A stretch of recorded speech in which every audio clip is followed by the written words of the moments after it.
asked about the summer vacation that I had paid $36,000 for the whole family. My father smirked. We already went last week. Only for family. 2 months later he asked me, the rent is overdue. Did you send the money yet? And I sneering, only for family, remember? My name is Robin Chandler. And the moment my father smirked at me, everything I thought I knew about family collapsed. I had asked a simple question about the summer vacation I'd spent $36,000 on. The trip I believed would finally pull us back together after years of me holding everyone up. He didn't hesitate. He didn't blink. He just said it, almost amused at how easily the words cut. We already went last week. Only for family. I stood there frozen, hearing the sentence replay in my head long after he ended the call. Only for family. As if I had never belonged in the first place. The money I drained, the plans I built, the hope I held on to, none of it mattered. Someone had made sure my name was never on the booking at all. The trip I paid for became the trip they used to erase me.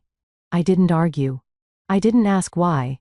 I just let the silence settle because sometimes silence reveals the truth faster than confrontation ever could. And the truth was simple.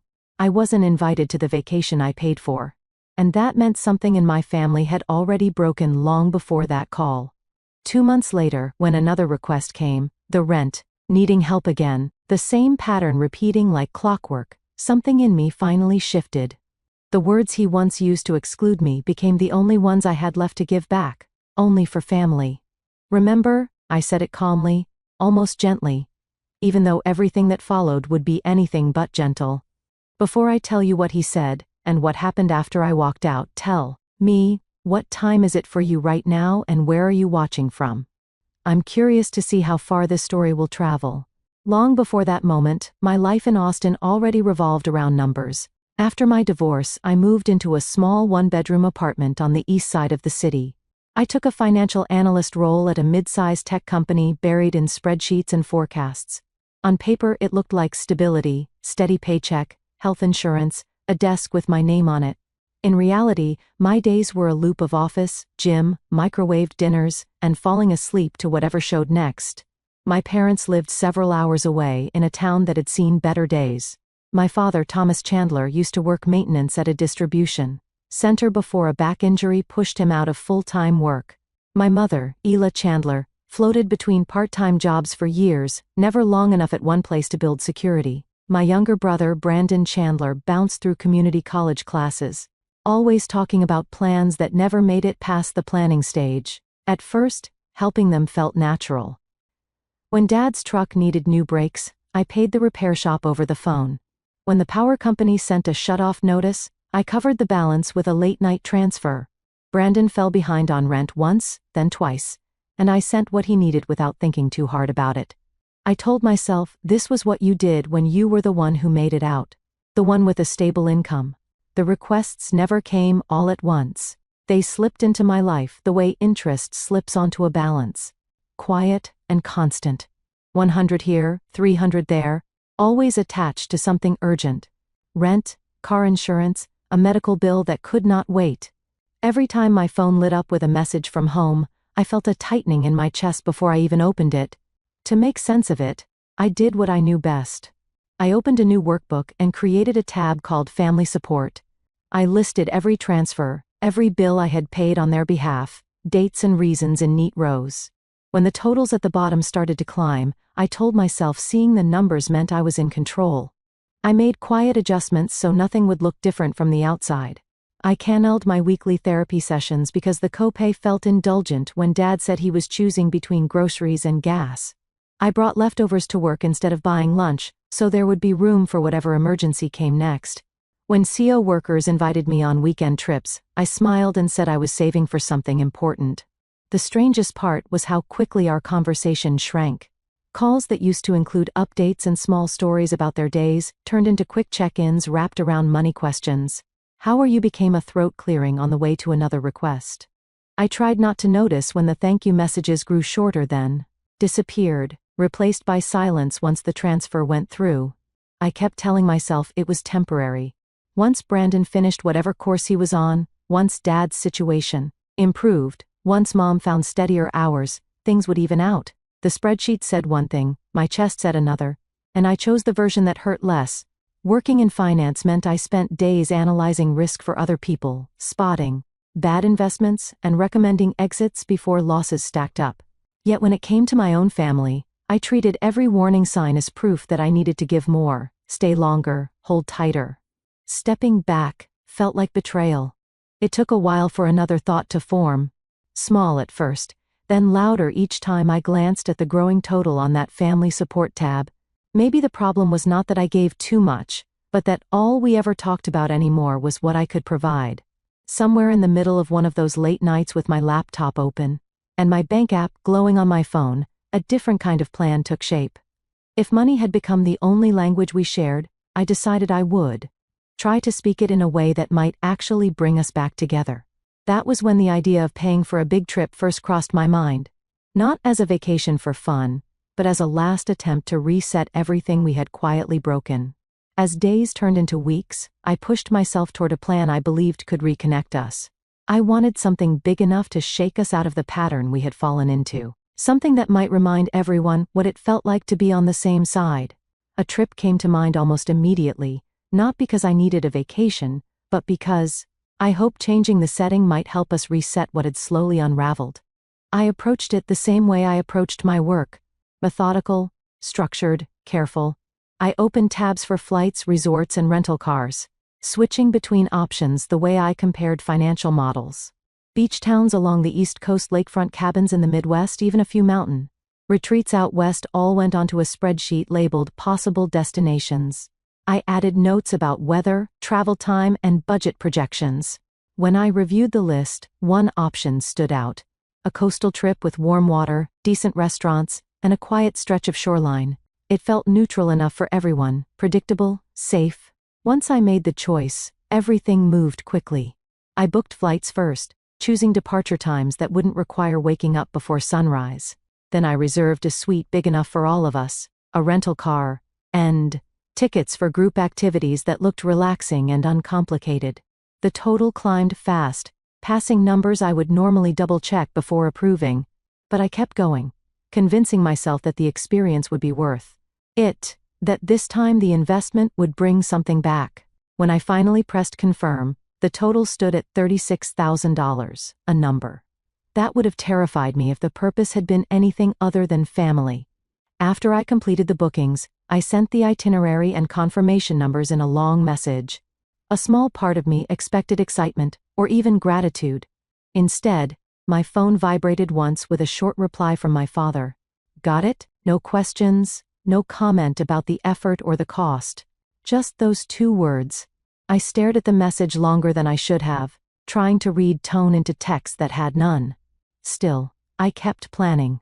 I printed the itinerary and added it to a folder. I pictured us walking along the water, sitting at dinners without talking about overdue bills or stressful jobs. I let myself imagine a version of my family that felt simple again, even though I should have known better by then. As the departure date approached, the silence from home grew heavier. There were no follow-up questions about packing or schedules, no mentions of what they hoped to do on the trip. I took it as a sign that they trusted me to handle everything. I didn't consider the possibility that something else had already been decided without me. On the morning, everything changed. I reached for my phone, intending to check in about travel plans. I thought it would be a straightforward call, the kind you make to confirm last-minute details. What I received instead had no place in any version of the trip I had imagined. My father's voice held a casual certainty when he said they had already gone. The week before, as if he were stating the weather or the time of day. Only for family, he added, and the phrase hit with a weight I wasn't prepared for. For a moment, I assumed I misheard him. The idea that they would use the trip without me seemed too surreal to accept. But as he spoke, clipped and final, there was no room left for misunderstanding. He wasn't correcting himself. He wasn't joking. He meant it exactly as it sounded. When the call ended, I opened my email, pulled up the booking portal, and typed in the confirmation codes. My stomach tightened as I scrolled through the updated reservations. The names listed belonged to them. Mine was nowhere in the record. The dates had been changed, the guest information edited, the trip reshaped into something I had paid for, but was never meant to join. I read through the modified itinerary until the words blurred. Each line another reminder of how easily access can be taken when trust has been misplaced. It wasn't the money that unsettled me most. It was the realization that the effort I poured into fixing things had been irrelevant long before the first reservation was made. And standing in my apartment with the itinerary open on my screen, that truth settled quietly, leaving no room for denial. In the days that followed, I slipped back into work routines with a kind of mechanical steadiness. My body moved through schedules while my mind tried to understand how something so deliberate could be done so quietly. I didn't want to replay the moment I discovered the altered itinerary. But it kept resurfacing at odd times, while reviewing a budget model, while waiting for the microwave, while brushing my teeth before bed. The trip was behind them now, yet its shadow sat inside my chest like a weight I kept adjusting to without realizing it. I told no one at work. I didn't trust myself to explain anything without sounding detached or defensive. Instead, I focused on emails, quarterly forecasts, and meetings where everyone spoke imprecise numbers. There was comfort in the clarity of measurable things. At least spreadsheets didn't rewrite themselves behind my back. But every afternoon when I returned home, the quiet inside my apartment made it impossible to ignore the truth that had taken root. Something fundamental between us had shifted, and I was the only one who seemed to feel it. Eventually, I opened the family support workbook again. I hadn't looked at it since booking the vacation. The total at the bottom had climbed far beyond what I remembered. Every entry told a small story. Rent, repairs, fees, last-minute emergencies. Staring at the numbers felt like staring at an unspoken agreement I had, never consciously made. A role that had been assigned rather than chosen. I scrolled line after line until the total felt less like a figure and more like a mirror.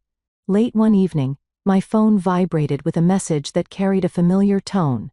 The rent was late again, and the request arrived with the same expectation it always had. There was no acknowledgement of the trip. No mention of my absence, no sign that anything unusual had happened. For the first time, the pattern felt unmistakably clear. I wasn't a daughter being included or excluded. I was a resource being activated when needed. A calm settled over me, surprising in its steadiness. I typed a brief reply and set the phone aside. The quiet afterward felt almost structured, as if a boundary that had never been allowed to exist finally drew itself in clean lines. I looked around my apartment.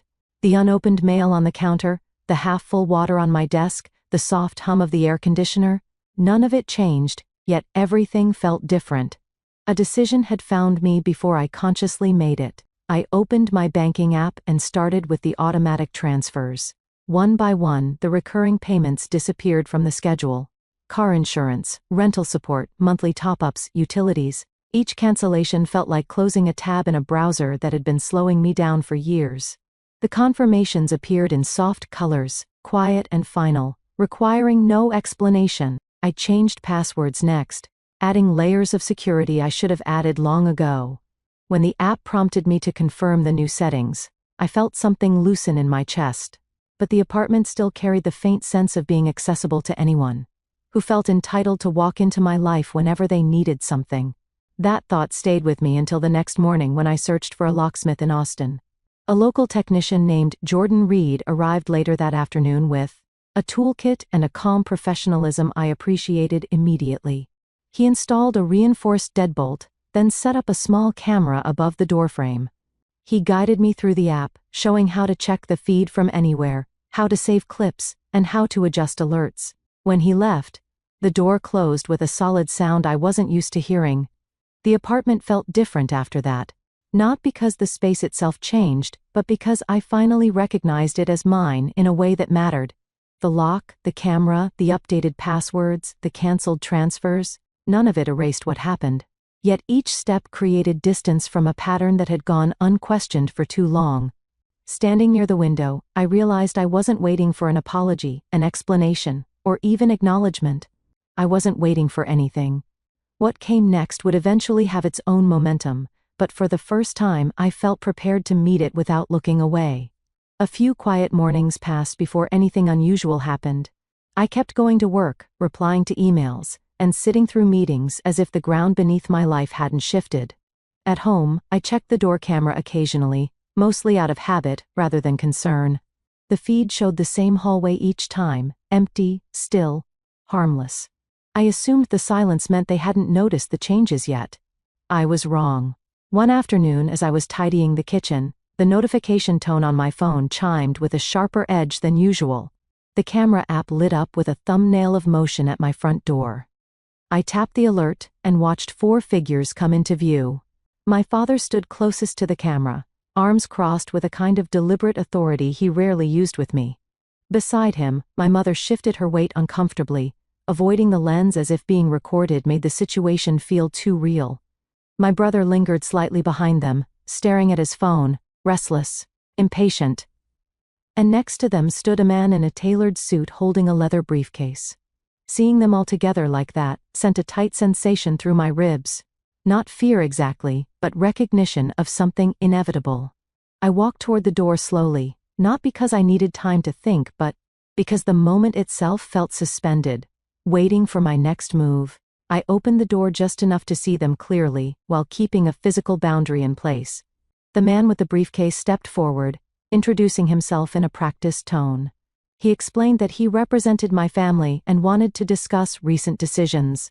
His wording was polished, but the meaning sat heavy beneath it. My father remained silent, letting the suit speak on his behalf, while my mother glanced at the floor. My brother avoided looking at me entirely. I listened without interrupting, letting each carefully chosen phrase settle exactly where it belonged. According to the lawyer, concerns had been raised about my abrupt financial behavior, about the withdrawal of support they considered destabilizing. He framed it as an act of care, suggesting they wanted to ensure that everyone's interests were protected, including mine. The implication hung there, unmistakable. The lawyer reached into his briefcase and produced a packet of documents. He said they were prepared to request formal action if necessary, something involving obligations, responsibilities, and financial continuity. He didn't say the word aloud, but the subtext was clear enough. They wanted a court to compel me to keep paying. I held the packet without opening it. For a moment, no one spoke. The hallway was quiet, except for the faint echo of someone's television down the corridor. My father looked at me as if waiting for a reaction he could use, something emotional or explosive. My mother's expression flickered with something I couldn't identify. My brother shifted his stance, bored or annoyed. Inside, the reaction that formed wasn't anger. It was clarity. A line they had drawn without hesitation now revealed itself fully, and standing on my side of the threshold, I finally understood how far they were willing to reach when money was involved. I handed the packet back to the lawyer with a steady motion.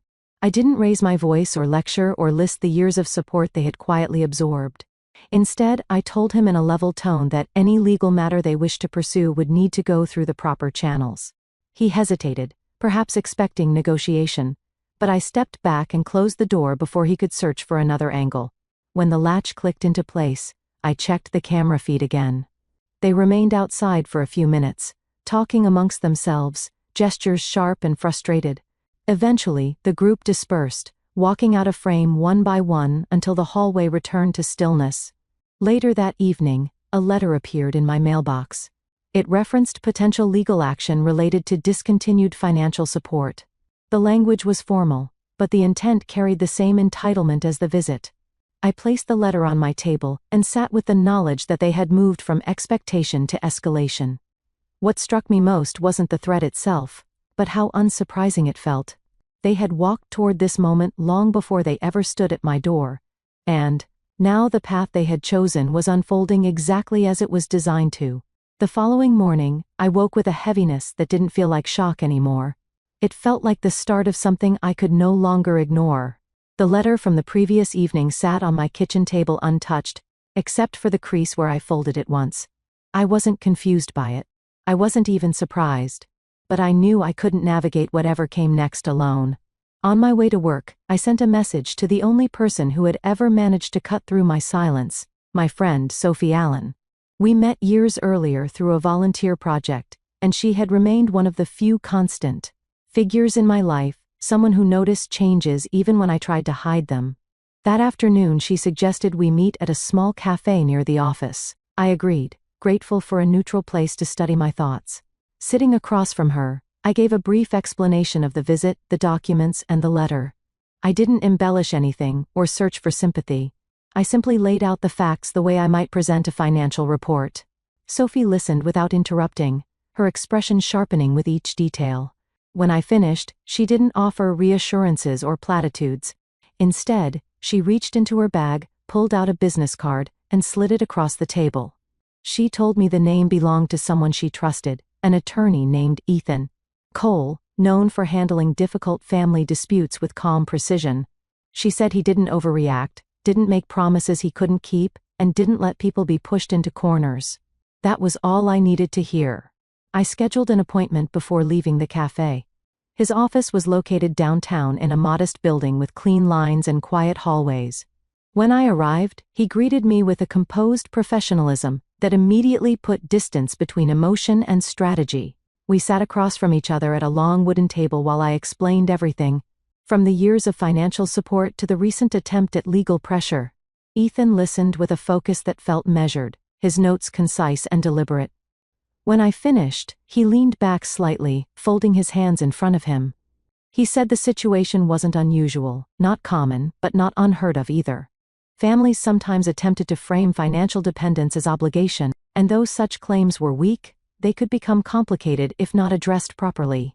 He outlined what we needed: documentation of my steady income, proof of my financial independence, records of voluntary transfers, with no contractual commitments, and any communication suggesting expectations or pressure. I nodded, already thinking through the folders on my laptop and the emails archived in my inbox. At his request, I also scheduled an appointment with my physician to obtain a written evaluation confirming my mental stability. Not because there was any question about it, but because such accusations once mentioned had to be formally dismissed. Over the next several days, I gathered everything Ethan listed. I downloaded bank statements detailing each transfer I had made to my family. I pulled copies of my employment history, pay stubs, and annual reviews. I saved screenshots of messages that framed their requests as emergencies or demands, rather than shared discussions. The more I assembled, the more the pattern revealed itself in clean, undeniable lines. The physician's appointment was brief. She asked standard questions, reviewed my medical history, and completed the form without hesitation. When she handed it back, she wished me well with a sincerity that struck deeper than I expected. I brought the compiled documents to Ethan's office at the end of the week. He reviewed each item with a quiet precision, grouping them into sections for the response he would submit. He explained that the key wasn't demonstrating what my family had done, but demonstrating what I legally and logically was not obligated to do. The strength of the case lay in the absence of any binding agreement, any promise, any legal or moral requirement to continue providing money to adults capable of their own support. Before I left, he told me the date had been set for the hearing. He said we had everything we needed, and that the next steps would simply be a matter of presenting the truth clearly. I stepped out of his office into the late afternoon light, feeling an unexpected steadiness. Whatever had begun with a visit to my door was moving into a space where clarity mattered more than sentiment. And for the first time in a long time, I felt ready to speak in a way that carried weight. By the time the hearing day arrived, Austin was wrapped in a muted gray that made everything feel suspended. I walked into the courthouse with a steadiness I didn't fully understand yet. Carrying the folder Ethan had helped me assemble, the building felt clinical, structured, intentional, a place where feelings mattered less than clarity. That suited me. Inside the courtroom, my family sat together at a long table. My father's posture was rigid, his jaw set in a way that suggested he had prepared himself to be challenged. My mother seemed smaller than usual, her hands clasped tightly in her lap. My brother stared at a point somewhere near the floor, his expression unreadable. Across the aisle, Ethan adjusted his papers with calm precision, and I took my seat beside him without speaking. The proceedings began with the attorney they had hired laying out their petition. His tone was polished, confident, almost rehearsed. He spoke about my sudden withdrawal of financial support, my erratic decisions, my emotional instability following major life changes. He painted a portrait of a woman who had lost her grounding, a woman whose behavior required intervention for her own protection and the supposed welfare of her family. I listened without moving, letting each accusation pass over me without trying to counter it in my mind. When he finished, Ethan rose, His voice was measured, deliberate, free of theatrics. He outlined my steady employment history, my long-term financial independence, my consistent work evaluations, and the absence of any evidence suggesting instability. He presented the transfers I had made to my family as voluntary, not obligatory, noting, "There was no written agreement or spoken commitment that bound me to continue." Everything he said felt like a restoration of order, a repositioning of truth after someone had tried to distort it. Eventually, it was my turn to speak. I stood, aware of every small sound around me, the faint hum of the air system, the soft shuffle of someone adjusting in their seat. When the judge asked why I had stopped providing money, I answered plainly. I said the arrangement had begun as support, as generosity, as care, but over time had become something taken for granted. I said the shift from appreciation to entitlement had been gradual but unmistakable. I didn't mention vacations or cancellations or altered itineraries. Those details belonged to a private layer of hurt that didn't need to be displayed to prove the truth. When I returned to my seat, a quiet certainty settled inside me. Not victory, just clarity. After reviewing the documentation, the judge issued a brief ruling. There was no basis for the petition. I had no legal or financial obligation to continue providing support. The claim was dismissed. The gavel came down with a single definitive sound. And just like that, the room released its tension. As people began to file out, I didn't look toward my family. I didn't search for reactions or explanations. I walked into the hallway and exhaled as if the air had shifted weight. Outside, the sky had brightened in the way it sometimes does after long stretches of cloud. Not dramatic, just gradual enough to notice. In the weeks that followed, the distance between us became permanent. Letters arrived about outstanding balances they now had to handle themselves. My brother took a job he had been avoiding. My parents downsized into a smaller apartment. None of these things brought me satisfaction. They were simply consequences unfolding in a world where I no longer played the role they had assigned me. I moved into a new place on the south side of Austin, a space with wider windows and softer light. The quiet there felt different. Not heavy, not expectant, just present. I filled my evenings with long walks, new recipes, books I had set aside for years. Slowly, without forcing it, a life that belonged entirely to me began to take shape. Looking back, the story wasn't about a trip or a courtroom or a balance sheet of what I had given. It was about the moment I finally understood that boundaries are not acts of rejection. They are acts of recognition of what is healthy, what is fair, and what is mine to protect. If you've ever had to reclaim your own peace, you know how difficult and necessary it can be. And if you're hearing a story like this for the first time, thank you for staying with me. Thank you for listening. And if this story reached you, feel free to share your thoughts.